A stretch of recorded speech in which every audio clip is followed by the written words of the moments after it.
आज हम unit 3 atomic structure lecture 4 को डिस्कस करेंगे। Lecture will be according to new syllabus NCP 2022 to 2023। सबसे पहले हम लेक्चर में डिस्कस करेंगे कि आयन क्या होता है। सेकेंडली हम डिस्कस करेंगे कि डुप्लेट और ऑक्टेट रूल्स क्या होते हैं।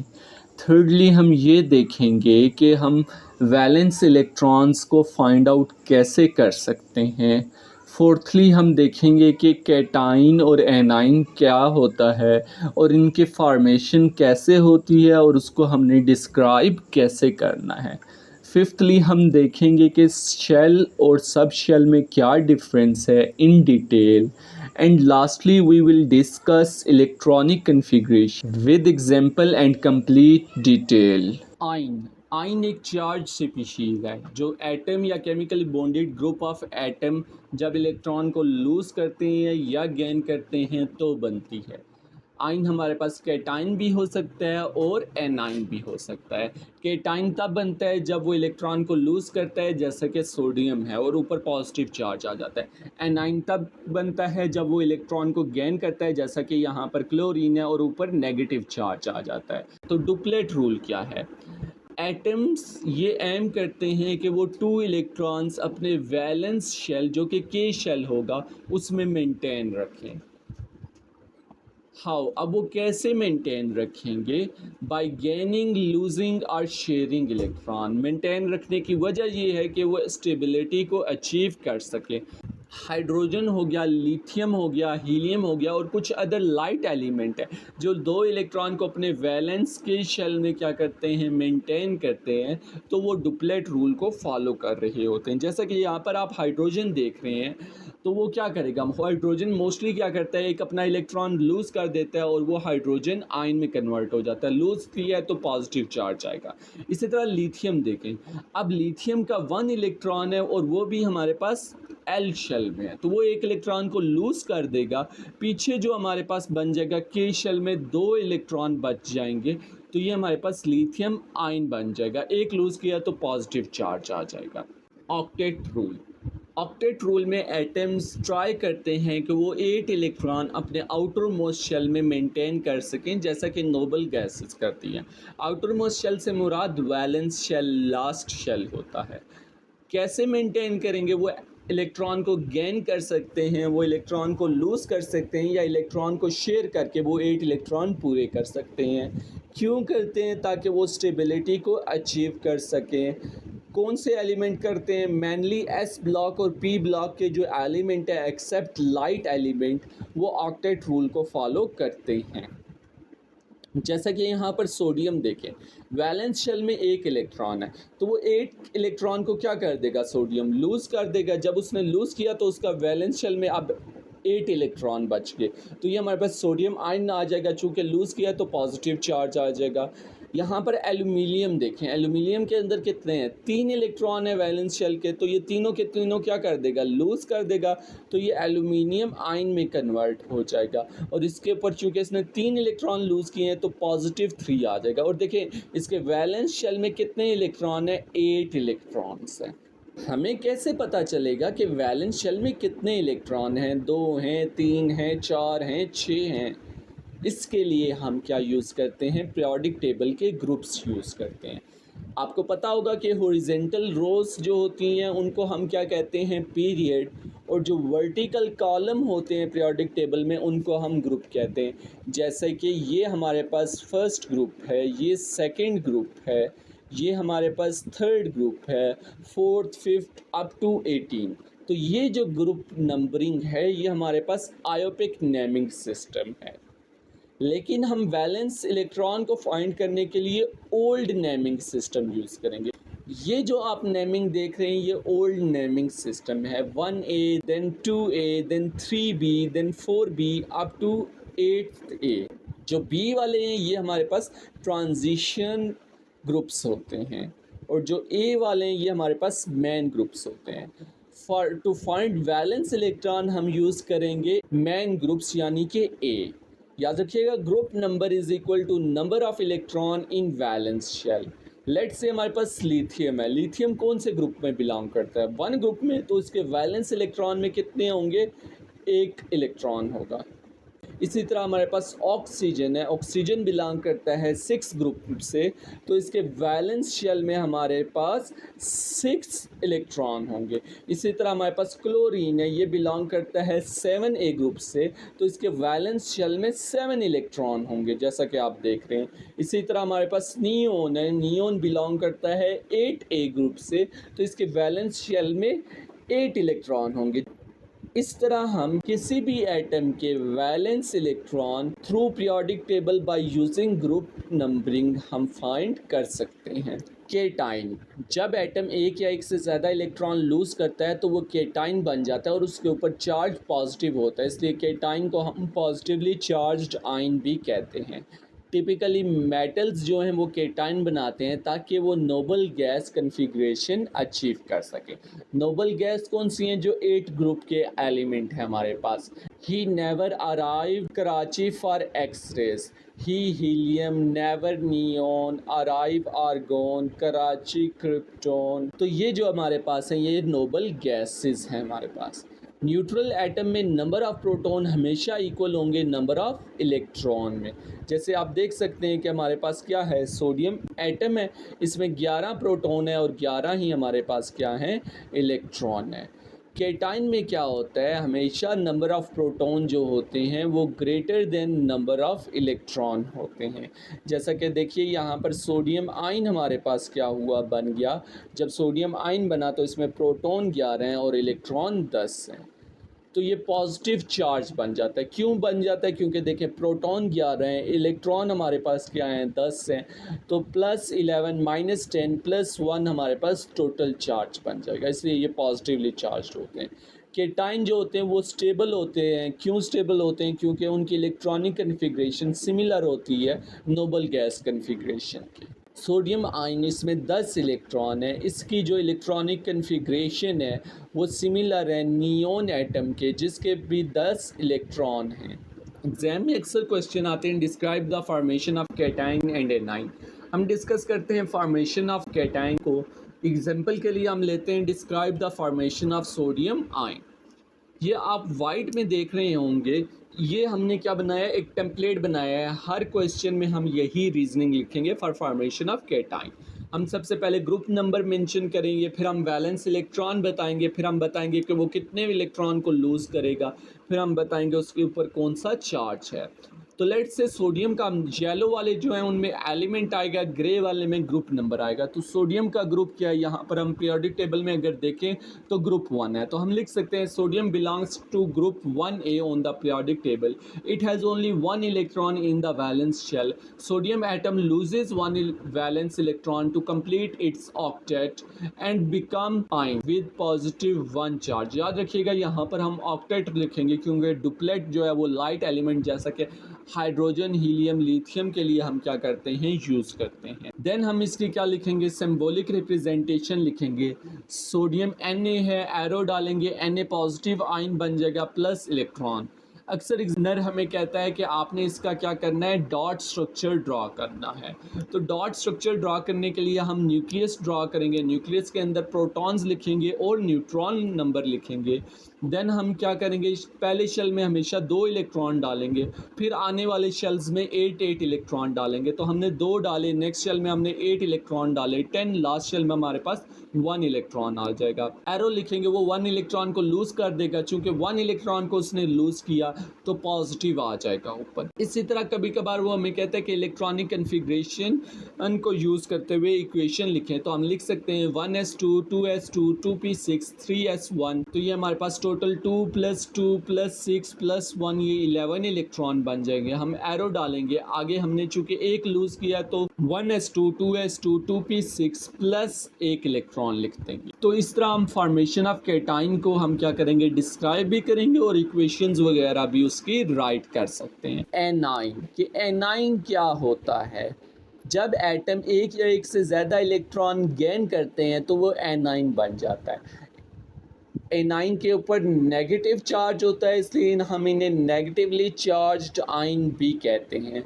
नॉन मेटल टिपिकली एनाइन बनाते हैं ताकि वो noble gas electronic configuration achieve कर सकें। न्यूट्रल एटम में नंबर ऑफ़ प्रोटॉन हमेशा इक्वल होंगे नंबर ऑफ़ इलेक्ट्रॉन के। जैसा कि आप यहाँ पर देख सकते हैं क्लोरीन एटम में 17 प्रोटॉन है और 17 ही इलेक्ट्रॉन है। और जब वो क्या करेगा, एक इलेक्ट्रॉन को गेन करेगा तो नंबर ऑफ़ प्रोटॉन है वो कम हो जाएंगे, नंबर ऑफ़ इलेक्ट्रॉन ज़्यादा हो जाएंगे। जैसा कि क्लोरीन आयन में आप देख रहे हैं 17 हमारे पास प्रोटॉन है, एक एक्स्ट्रा हमारे पास क्या आया है, इलेक्ट्रॉन आया है, तो हमारे पास 18 इलेक्ट्रॉन हो गए हैं। इसके ऊपर नेगेटिव चार्ज होता है क्योंकि आप देख सकते हैं +17 -18, आंसर हमारे पास क्या आएगा -1, तो टोटल चार्ज इसके ऊपर क्लोरीन आयन के ऊपर -1 का होगा।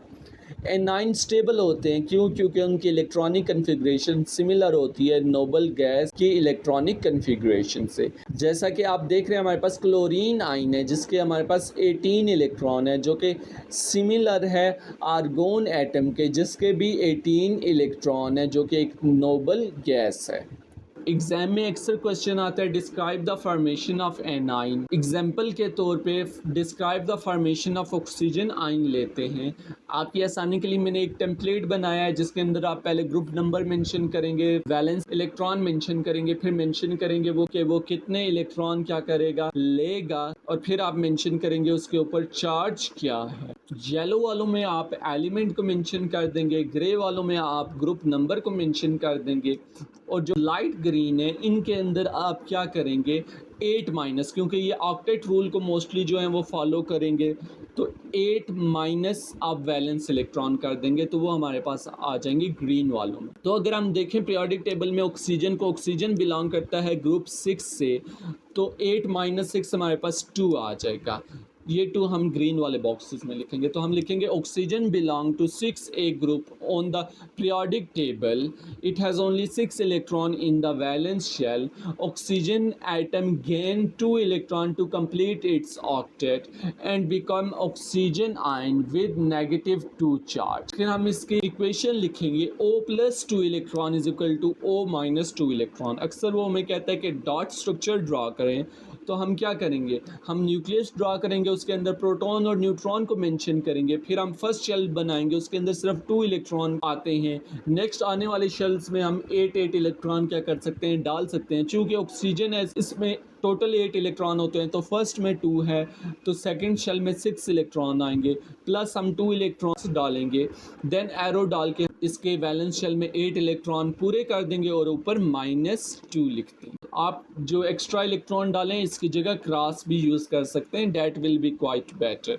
अक्सर एग्जामिनर हमें कहता है कि इलेक्ट्रॉनिक कन्फिग्रेशन भी मेंशन कीजिए, तो हम लिखेंगे 1s2 2s2 2p6, तो देखें 2 + 2 4 4 + 4 8 हमारे पास आ जाएगा, +2 इलेक्ट्रॉन करेंगे, एरो डालेंगे तो हमारे पास आ जाएगा 1s2 2s2 2p6। शेल क्या है? शेल सर्कुलर पाथ्स हैं जिसपे इलेक्ट्रॉन न्यूक्लियस के गिर्द रिवॉल्व करते हैं। शेल को हम ऑर्बिट भी कहते हैं एंड एनर्जी लेवल भी कहते हैं। एनर्जी लेवल्स इसलिए कहते हैं क्योंकि हर शेल की फिक्स्ड एनर्जी होती है। शेल को हम रिप्रेजेंट करते हैं n से, और n की वैल्यू 1 भी हो सकती है, 2 भी हो सकती है, 3 भी हो सकती है and so on. Let's say अगर n की वैल्यू 1 है तो वो हमारे पास K शेल होगा, n की वैल्यू 2 है तो वो हमारे पास L शेल होगा, n की वैल्यू 3 होगी तो हमारे पास M शेल होगा, n की वैल्यू 4 N शेल होगा। जैसे जैसे n की वैल्यू इंक्रीज़ होती जाएगी न्यूक्लियस से इलेक्ट्रॉन का डिस्टेंस उतना ही दूर होता जाएगा और शेल की उतनी ही एनर्जी इंक्रीज़ होती जाएगी। सब शेल या एनर्जी लेवल फर्दर डिवाइड हुए हैं सब शेल या सब एनर्जी लेवल में। हम सब शेल को रिप्रेजेंट करते हैं n की value then subshell. Let's say 2p है हमारे पास सब शेल में, तो ये जो 2 है ये n की वैल्यू है यानी सेकंड शेल है, और p जो हमारे पास है वो सब शेल है। अगर n हमारे पास 1 होगा तो वो k शेल होगा और उसमें 1 ही सब शेल होता है जिसे हम 1s कहते हैं। अगर n की वैल्यू हमारे पास 2 होगी तो वो L शेल होगा। L शेल के अंदर 2 सब शेल्स होते हैं 2s एंड 2p। अगर n की वैल्यू 3 होगी तो M शेल होगा। एम शेल के पास 3 सब शेल होते हैं, 3s, 3p and 3d। N की वैल्यू अगर 4 होगी तो एन शेल होगा। एन शेल के 4 सब शेल होते हैं, 4s, 4p, 4d, 4f। जैसे जैसे n की वैल्यू इंक्रीज़ होती जाती है, न्यूक्लियस से इलेक्ट्रॉन का डिस्टेंस उतना ही इंक्रीज़ होता जाता है और इलेक्ट्रॉन की एनर्जी उतनी ज़्यादा होती जाएगी। मैक्सिमम अकोमोडेशन, एस शेल में मैक्सिमम 2 इलेक्ट्रॉन आ सकते हैं, पी शेल में मैक्सिमम 6 इलेक्ट्रॉन आ सकते हैं, डी शेल में मैक्सिमम 10 इलेक्ट्रॉन आ सकते हैं एंड एफ शेल में मैक्सिमम 14 इलेक्ट्रॉन आ सकते हैं। इलेक्ट्रॉनिक कन्फिग्रेशन, इलेक्ट्रॉन्स की सब शेल में अरेंजमेंट को इलेक्ट्रॉनिक कन्फिग्रेशन कहते हैं। For electronic configuration we use aufbau principle. Aufbau principle ये कहता है कि जो लोवेस्ट एनर्जी सब शेल है, इलेक्ट्रॉन उसे पहले फिल करेंगे। हमें कैसे पता चलेगा कि कौन सा सब शेल की एनर्जी लोवेस्ट है? इसके लिए हम 2 मेथड यूज़ करते हैं। फर्स्ट मेथड में हम सबसे पहले 1s लिखेंगे, इसके नीचे हम 2s देन 2p लिखेंगे, then 3s, 3p, 3d, then 4s, 4p, 4d, 4f, then 5s, 5p, 5d, 5f, then 6s, 6p, 6d, 6f, then 7s, 7p, 7d and 7f, then 8s, 8p, 8d and 8f। Then हम slanted arrows लगाएंगे और इन arrows का रुख जहाँ पर होगा उस लिहाज से हम इसको राइट करना शुरू कर देंगे। सबसे पहले हमारे पास लोएस्ट एनर्जी लेवल आएगा 1s, then 2s, then 2p, then 3s, 3p, 4s, 3d, 4p, 5s, 4d, 5p, 6s and up to so on. इसी तरह दूसरा मेथड है, उसमें हम कहते हैं, लिखते हैं school, school, public school, public school, division public school, division public school, federal division public school, federal division public school. हर को दो दो बार लिखते हैं। स्कूल में हम काउंटिंग 1 से स्टार्ट करेंगे, तो जितने स्कूल आएंगे उसमें 1, then 2, then 3, then 4, then 5, 6, 7 and 8।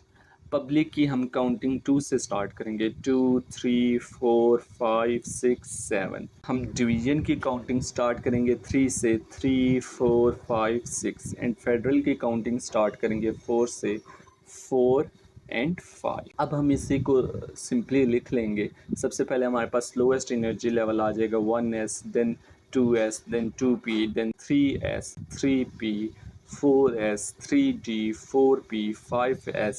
तो ये हमारे पास सिंपल 2 वेज़ हैं जिनके थ्रू हम क्या कर सकते हैं, फाइंड कर सकते हैं। हमें नॉर्मली जो है वो 3d तक, 1s से लेकर 3d तक चाहिए होती है इलेक्ट्रॉनिक कन्फिग्रेशन, तो हम इसको ज़ुबानी याद भी कर सकते हैं। But it's better to know how to find lowest energy subshell. अब हम इलेक्ट्रॉनिक कन्फिग्रेशन करेंगे कैसे? हमें पता होना चाहिए कि सब शेल्स में कितने इलेक्ट्रॉन आ सकते हैं। एस में 2 आ सकते हैं, पी में 6 आ सकते हैं, डी में 10 आ सकते हैं और एफ में 14 आ सकते हैं। देन हमें ये पता होना चाहिए कि एलिमेंट के अंदर कितने इलेक्ट्रॉन्स हैं। तो एलिमेंट का हम प्रोटॉन नंबर जो है वो फाइंड आउट करेंगे और प्रोटॉन नंबर को फाइंड आउट करेंगे। हमें पता है number of proton is equal to number of electron, तो हमें नंबर ऑफ़ इलेक्ट्रॉन मिल जाएंगे। प्रोटॉन हम पीरियोडिक टेबल से निकाल सकते हैं इसलिए। देन हमें सब शेल एनर्जी ऑर्डर हमें पता होना चाहिए। तो लेट्स से बोरोन है, इसका एटॉमिक नंबर 5s में 5 इलेक्ट्रॉन होंगे, तो मैं लिखूंगा 1s2, s में सिर्फ 2 आ सकते हैं, 2 लिख लूँगा। देन हमारे पास आ जाएगा 2s आ जाएगा, s में 2 इलेक्ट्रॉन होते हैं, मैं 2 लिख लूँगा। फिर 2p आ जाएगा, p में वैसे 6 आते हैं लेकिन 4 ऑलरेडी होंगे, सिंपल में 1 यहाँ पर लिख दूँगा। इसी तरह हमारे नियोन है, नियोन का एटॉमिक नंबर 10 है, तो number of proton is equal to number of electron, तो इसमें 10 इलेक्ट्रॉन होंगे। पहले मैं 1s2 लिखूँगा, फिर 2s2 लिखूँगा, फिर 2p6 लिखूँगा। अगर मैं इसको काउंट करूँ 6 + 2 + 2, तो ये हमारे पास टोटल 10 इलेक्ट्रॉन बन जाएंगे। सिलिकॉन, सिलिकॉन का एटॉमिक नंबर हमारे पास 14 होता है। Number of proton is equal to number of electron, तो इसमें 14 इलेक्ट्रॉन होंगे। तो देखिए 1s2, 2s2, 2p6, 3s2, 3p आप देखें हमारे पास कितने हो गए 2 + 2 + 6 ये हमारे पास 10 हो गए, +2 हमारे पास हो गए 12 हो गए। हमने 14 लिखने हैं तो 3p में हमारे पास 2 आ जाएगा, तो ये हमारे पास 14 हो जाएगी। सिमिलरली फॉर क्लोरीन, क्लोरीन हमारे पास 17 एटॉमिक नंबर है। Number of proton is equal to number of electron 1s2 2s2 2p6 3s2 and 3p। हमारे पास p में वैसे 6 आते हैं, हम यहाँ पर 5 लिखेंगे क्योंकि 5 में हमारे पास 17 पूरे हो जाएंगे। अगर हम काउंट करें 2 + 2 + 6 + 2 और प्लस हमारे पास 5 ये इज इक्वल टू हमारे पास 17 बने गए। कैल्शियम का अगर देखें 1s2 2s2 2p6 ये हमारे पास 10 बन गए। देन हमारे पास आएगा 3p2 3p6 तो ये हमारे पास 18 बन गए। फिर नेक्स्ट हमारे पास आ जाएगा 4s2 तो ये हमारे पास टोटल 20 बन गए। यूँ हम इलेक्ट्रॉनिक कन्फिग्रेशन करते हैं। अच्छा, अगर इसमें देखें हम 2p6 तक किसकी इलेक्ट्रॉनिक कन्फिग्रेशन है, नियोन की इलेक्ट्रॉनिक कन्फिग्रेशन है। हम बार बार 2p6 तक लिखते हैं, तो फॉर कन्वीनियंस हम क्या करते हैं, ब्रैकेट में नोबल गैस लिख देते हैं, उसका सिंबल डाल देते हैं स्क्वायर ब्रैकेट में और आगे हम कंटिन्यू करते हैं। लेट्स से हमारे पास कैल्शियम है तो मैं नियोन ब्रैकेट में Ne लिख के ब्रैकेट डाल दूंगा, तो ये हमारे पास नियोन की इलेक्ट्रॉनिक कन्फिग्रेशन में 10 इलेक्ट्रॉन आते हैं। देन मैं लिख दूंगा 3s2 3p6 and 4s2। Similarly for silicon, silicon का भी मैं क्या लिखूँ, स्क्वायर ब्रैकेट Ne डाल दूंगा, ये हमारे पास 10 इलेक्ट्रॉन्स हो जाएंगे। Then 3s2 3p2। हम क्या लिख सकते हैं, कैल्शियम का हम यूँ भी लिख सकते हैं, हम स्क्वायर ब्रैकेट Ar लिखते हैं तो हमें पता है आर्गोन के 18 इलेक्ट्रॉन्स होते हैं। देन सिंपली मैं 4s2 लिख दूंगा तो ये मेरे पास इलेक्ट्रॉनिक कन्फिग्रेशन कंसाइज फॉर्म में आ जाएगी। लेकिन नॉर्मली हम क्या लिखते हैं, फुल फॉर्म लिखते हैं जब हमें क्वेश्चन स्पेसिफिकल इलेक्ट्रॉनिक कन्फिग्रेशन का दिया जाता है। लेकिन अगर एग्जाम क्वेश्चन में यूँ कंसाइज देता है तो आपको ये पता होना चाहिए कि स्क्वायर ब्रैकेट में Ne का क्या मतलब है या Ar का क्या मीनिंग है। Like, share, and subscribe our channel, SKW. We will try our best to give simple and effective educational information via the use of the best animation.